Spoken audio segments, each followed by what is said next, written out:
Hello everyone, कैसे हैं आप सब। स्वागत है हमारे YouTube channel am teaching classes में। आज हम आपको व्याकरण से संबंधित महत्वपूर्ण MCQ नंबर 1 है, हिंदी वर्णमाला में स्वरों की संख्या कितनी है। Number 1 13, number 2 10, number 3 12, number 4 11। तो हमारा सही आंसर है नंबर 4 11। हिंदी में स्वरों की संख्या 11 होती है, जो छोटा आ से अ तक माना जाता है।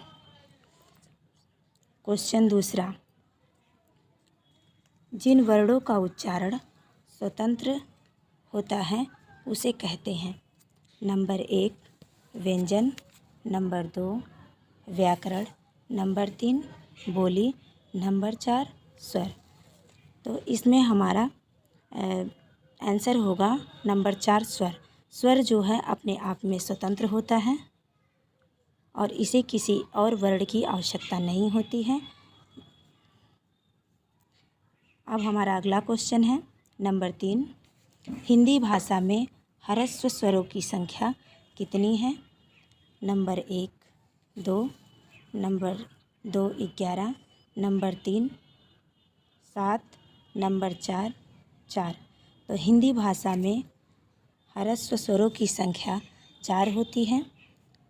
आ, छोटा आ, छोटी ई, छोटा ऊ और री। हिंदी भाषा में ह्रस्व स्वर को 4 माना जाता है। नंबर 4, वर्णमाला में स्पर्श व्यंजनों की संख्या कितनी है। Number 1 25, number 2 30, number 3 20, number 4 35। तो हिंदी वर्णमाला में स्पर्श व्यंजनों की संख्या कुल 25 होता है। का से माँ तक स्पर्श व्यंजन को माना जाता है। निम्नलिखित में कौन सा वर्ण स्त्रीलिंग नहीं है। नंबर 1 छोटी ई, नंबर 2 बड़ी ई, नंबर 3 री, नंबर 4 बड़ा ऊ। तो हिंदी वर्ण में स्त्रीलिंग माना जाता है छोटी ई और बड़ी ई और री को, जिसमें बड़ा ऊ को स्त्रीलिंग में नहीं रखा गया है। क्वेश्चन नंबर 6, निम्नलिखित व्यंजनों में से कौन सा व्यंजन उच्चारण तालु से होता है। नंबर 1 का, नंबर 2 ढा, नंबर 3 छा, नंबर 4 माँ। तो हमारा तालु से होने वाला व्यंजन है छोटी ई, बड़ी ई, चा, छा, जा, झा, इया, या और बड़ा सा। इसमें से हमारा ऑप्शन नंबर 3 सही होगा। क्वेश्चन नंबर 7, या किस प्रकार का ध्वनि है। नंबर 1 तालव्य, नंबर 2 कंठ, नंबर 3 दंतोष्ठ, नंबर 4 कंठ तालव्य। तो हमारा या तालव्य ध्वनि को तालु ध्वनि भी कहते हैं, जिसमें से ऑप्शन नंबर 1 हमारा सही है। क्वेश्चन नंबर 8, किस स्वर के उच्चारण में दीर्घ स्वर से भी अधिक समय लगता है। नंबर 1 ह्रस्व स्वर, नंबर 2 प्लुत स्वर, नंबर 3 अनुस्वार, नंबर 4 अनुनासिक। इसमें से हमारा दीर्घ स्वर से अधिक समय लगता है प्लुत स्वर में, क्योंकि दीर्घ स्वर में 2 मात्रिक समय लगता है और ह्रस्व स्वर में 1 मात्रा का समय लगता है और प्लुत स्वर में 3 मात्रा का समय लगता है। इसलिए हमारा ऑप्शन नंबर 2 सही है।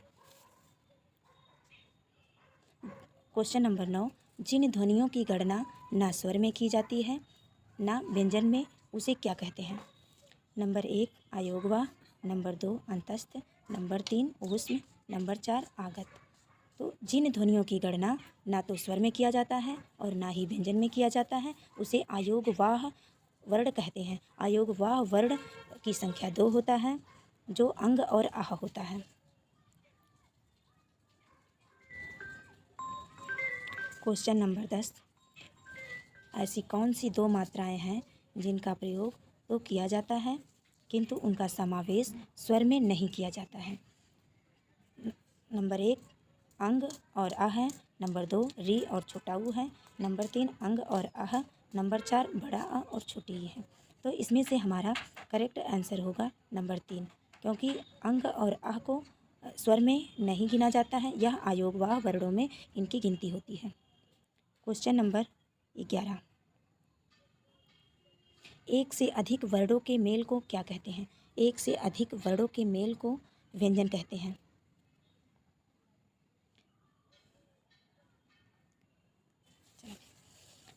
एक से अधिक वर्णों के मेल को कहते हैं।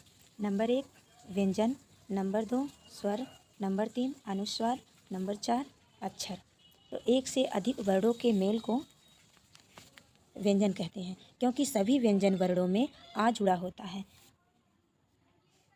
तो हमारा करेक्ट आंसर 1 होगा, व्यंजन। अगला क्वेश्चन है क्वेश्चन नंबर 12। निम्न में दीर्घ स्वर नहीं है। नंबर 1 ए, नंबर 2 आए, नंबर 3 छोटी ई, नंबर 4 बड़ी ई। तो हमारी दो दीर्घ स्वर की संख्या 7 होती है।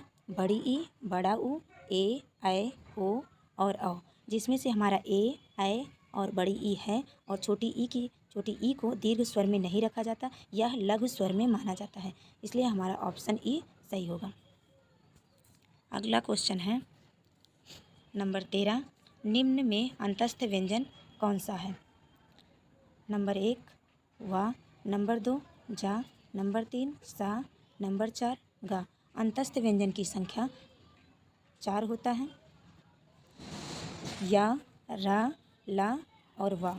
इसमें से हमारा ऑप्शन नंबर 1 सही है, वा। Question number 14। अनुस्वार किसका कार्य करता है? नंबर 1 पंचम वर्ण का, नंबर 2 चंद्री बिंदु का, नंबर 3 स्वर का, नंबर 4 विसर्ग का। अनुस्वार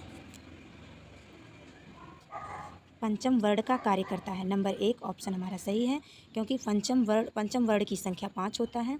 अंगा, इया, ड़ा और ना, मा। अगला क्वेश्चन है हमारा 15। स्वरों का उच्चारण होता है। नंबर 1 अनुनासिक की सहायता से होता है। नंबर 2 बिना किसी की सहायता से होता है। नंबर 3 व्यंजनों की सहायता से होता है। नंबर 4 अनुस्वार की सहायता से होता है। तो स्वरों का उच्चारण होता है बिना किसी की सहायता से। नंबर 2 ऑप्शन हमारा सही है, क्योंकि स्वर अपने आप में स्वतंत्र होता है, इसको किसी की आवश्यकता नहीं होती है, यह पूर्ण रूप से स्वतंत्र माना जाता है। अगला क्वेश्चन हमारा है क्वेश्चन नंबर 16। वर्तमान हिंदी किस लिपि में लिखी जाती है?